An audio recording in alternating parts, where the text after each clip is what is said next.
Hi, and welcome to City Happenings. I'm Mayor David Black. The Papillion-La Vista Schools Foundation recently held its end-of-year summer event. You'll hear from the organizer.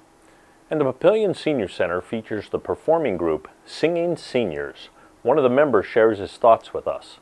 And the Sarpy Chamber offers Women of Wisdom events. Hear what a local small business owner has to say about this program. Please enjoy all of these stories next in City Happenings for the week of September 10th. Thanks, Mayor Black. The Papillion-La Vista Schools Foundation's Kids Club wrapped up its summer program with an Olympic-themed event. We have kids all summer long. We usually either like to have a big event, whether it's a carnival or in this case the Olympics, because it's that year. So I just wanted to, we shared a little bit of the culture during the summer, kind of explained a little bit of the background, the history of it as part of our program, and now we just wanted to kind of bring it all together with all the schools and all the different sites that we represent. Hale explains the Summer Kids Club program. During the summer, we're open 5 days a week, 6:30 a.m. to 6 p.m. And we take care of the kids, whether it's snacks, games, entertainment, all the way from kindergarten through 6th. And we like to provide them with a positive environment, kind of keep the learning process going, and just try to be a good role model for them. Kids Club has made a community impact. The Papillion-La Vista Schools Foundation is our kind of headquarters program. And they run all the kids clubs, and then we will partner with the schools to provide a continuing educational process when parents can't, when they have to work and have to be parents, be adults, and so we kind of give them an opportunity to keep the kids in a safe, secure place where we can help fill their idle time, make it productive and entertaining. There's no lack of competition or activity in this event. We're going to have a 40-yard dash, 80-yard dash, a 4x25 relay, a 3x30 relay. We're going to have so a little more fun events. We're not going to have the discus in the shop, but we'll have the potato sack race, a balloon toss, a frisbee toss. We have a couple fun events. We're doing with a watermelon challenge. We'll be eating watermelons in kind of a group setting. And then we're also going to have one where we freeze a t-shirt, and they have to unwrap it as quickly as possible, put it on, run to the finish line. So we have about 200 kids signed up for that event. So is the planning meeting a bunch of adults brainstorming about crazy events? It's pretty much that. It's pretty much a collaborative effort, a brainstorm of what would be fun when we were kids. And that's kind of the fun part of the job, is you get to think back to seeing yourself through your 10-year-old eyes and saying, okay, what was fun for us? What made the summer exciting? What kind of made it drag? So then we pick up those parts and add events. Obviously, the emphasis and goal is fun. We're not having fun, the kids aren't having fun. So that's kind of our main goal, is to provide an environment where it's constantly entertaining, they're growing, they're learning, whether it's socially, whether it's developmentally, whether it's just educationally, but just something to get them out of the house, moving around, engaged with other classmates, and just kind of help that carry momentum into the school year. We'll hear more from Alex about the Kids Club program in a future show. The Papillion Senior Center sponsors the Singing Seniors. The performing group does shows all over the area. There was a little bit of stage fright, and there's still a little bit, but you overcome some of that with some of the routines that we have. DeBase talks about his experiences. The nice thing about the group that we have is that not only do we perform and sing, but we put a little skits to them, a little bit of costumes and everything, and they put a little bit of humor with it, and I think that's the best thing, is when you get people to smile, and I love that. And you put a smile on their face, and that's everything as far as I'm concerned. So, but that's how I got started with it. I was going to come and visit to just watch, and next thing you know, I'm singing with the group. So that was good. I enjoyed it.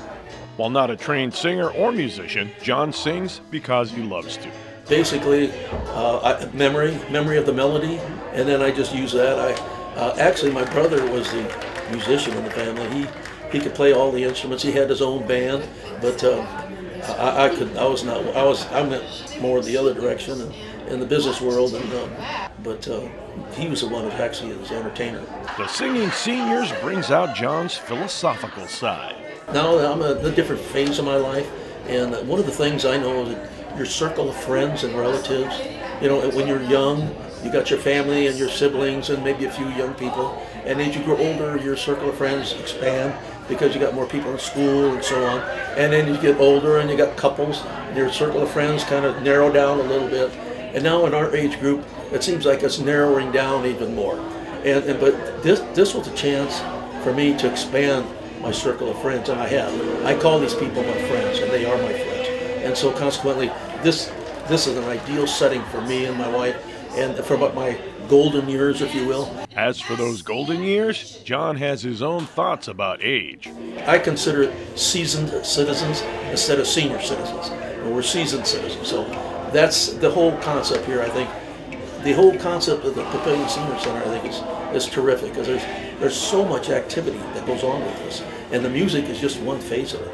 And all the other programs and activities that they have is just wonderful. I think to get people active and doing things, and a lot of things they've probably never done before. And that activity has a ton of benefit. It expands their knowledge, and you can always use that. One of the things that I do to continue myself is to work on the Sudoku, the crossword puzzles, the Joe. Every day I work on those, and I try to get go to the exercise at the Y 3 times a week. So I'm trying to keep active, keep myself busy, keep myself going, and hopefully I'll last a few more years. But this part of it is kind of the highlight of it all. I really enjoy this, and I know the other people feel the same way. Their participation in the singing group. The Sarpy Chamber sponsors the Sarpy Leadership class. Part of that is for the leadership groups to come up with a legacy project. The goal is to come up with something that has a positive effect on the community and is long-lasting.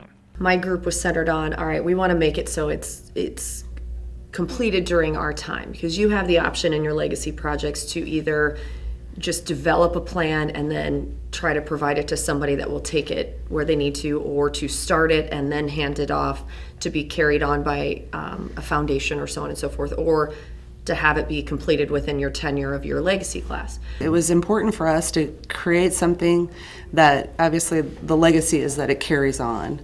And so for us it was really important to find that key project that would carry on, and whether or not we were able to carry it on or had a distinct plan for it to carry on. Molly Miller's group developed a centralizing of information on how to be involved in your community. Either through various boards, organizations, associations within the cities and the villages themselves, or within the school districts that are sitting here in Sarpy County. How do you get on this? And whether it's an appointed, if it's an elected, time commitment, what the basic premise is of that particular board group, committee, so on and so forth. And we try to consolidate that and then provide that to the Sarpy Chamber. Melissa Spearman's group mixed nature with technology. Right now there's no real connection between the trail system and like your mobile app, or who owns or whose trails are these, and just that whole network of the Sarpy County Trails. So our goal was really to kind of unify that into a more consistent message, and then we also came with an implementation plan of maybe ways to improve the trail moving forward. So that's easily something that someone can pick up and carry on. Molly explains her group's goal.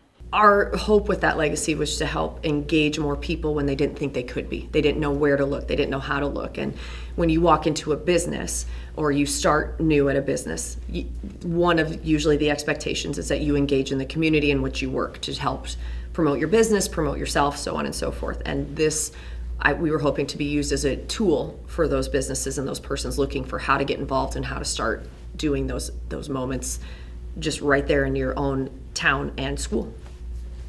We want to thank all of the people who made the annual Salute to Public Safety once again a success.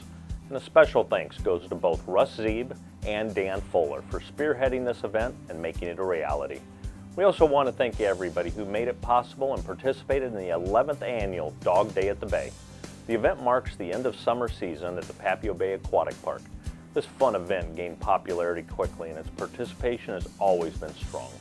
We also want to let you know that our singing seniors will be performing their Roaring 20 show at Sumter Amphitheater Sunday, September 16th at 7:30 p.m. The Singing Seniors is always a great show.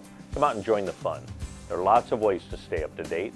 You can find us on Facebook, follow the City of Papillion on Twitter, or even watch our YouTube channel.